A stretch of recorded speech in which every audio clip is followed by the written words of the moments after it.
मौन और मुस्कान की सफलता। ये कहानी एक ऑनलाइन प्लेटफॉर्म से ली गई है। इसकी लेखक या लेखिका उनको मेरा धन्यवाद।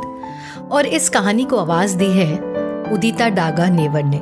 तो चलिए शुरू करते हैं हम अपनी कहानी मौन और मुस्कान की सफलता। मैं मौसीकी सेठ के बारे में बहुत तो नहीं जानती, पर हाँ इतना जानती हूँ कि वह पहले से ही सेठ नहीं था। वह तो एक गरीब आदमी था। झन्नू उसका नाम था। झन्नू हमेशा झन्नाया रहता। बिना बात का झगड़ा करना तो उसके स्वभाव में ही था। किसी ने पूछ लिया कि झन्नू भाई टाइम क्या हुआ होगा, तो झन्नू झंझना जाता और कहता, टाइम पहले ही खराब चल रहा है, तू और आ गया मेरा टाइम खराब करने, चल भाग यहाँ से। अब ऐसे आदमी के साथ कौन काम करे? ना उसके पास कोई ग्राहक टिकता, ना नौकर।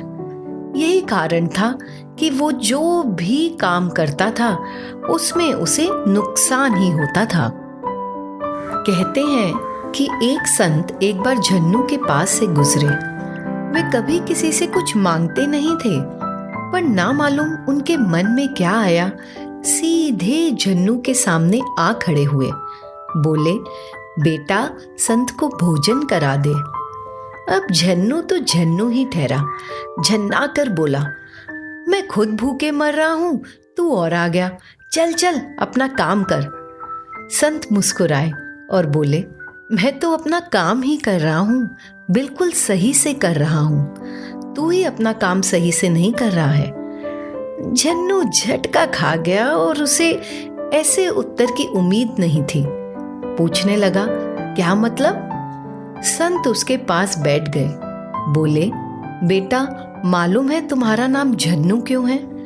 क्योंकि झन्नाया रहना और नुकसान उठाना यही तो तुम करते आए हो। अगर तुम अपना स्वभाव बदल लो तो तुम्हारा जीवन बदल सकता है। मेरी बात मानो तो चाहे कुछ भी हो जाए, खुश रहा करो। झन्नू बोला, महाराज अरे खुश कैसे रहूं, मेरा तो नसीब ही खराब है। संत बोले, खुश नसीब वह नहीं जिसका नसीब अच्छा है, खुश नसीब वह है जो अपने नसीब से खुश हैं। तुम खुश रहने लगोगे तो नसीब बदल भी सकता है। तुम नहीं जानते कि कामयाब आदमी खुश रहे ना रहे, पर खुश रहने वाला एक ना एक दिन कामयाब जरूर होता है। झन्नू बोला, महाराज दुनिया बड़ी खराब है और मेरा ढंग ही ऐसा है कि मुझसे झूठ बोला नहीं जाता। संत बोले, झन्नू झूठ नहीं बोल सकते पर चुप तो रह सकते हो। तुम दो सूत्र पकड़ लो, मौन और मुस्कान। मुस्कान समस्या का समाधान कर देती है, मौन समस्या का बाध कर देता है। चाहे जो भी हो जाए तुम चुप रहा करो और मुस्कुराया करो, फिर देखो क्या होगा। झन्नू को संत की बात जच गई और भगवान की कृपा से उसका स्वभाव और भाग्य दोनों बदल गए। समय बीतता गया।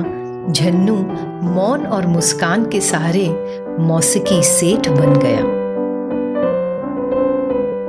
तो दोस्तों, बात कुछ समझ आई? अरे भाई सिंपल सी बात है।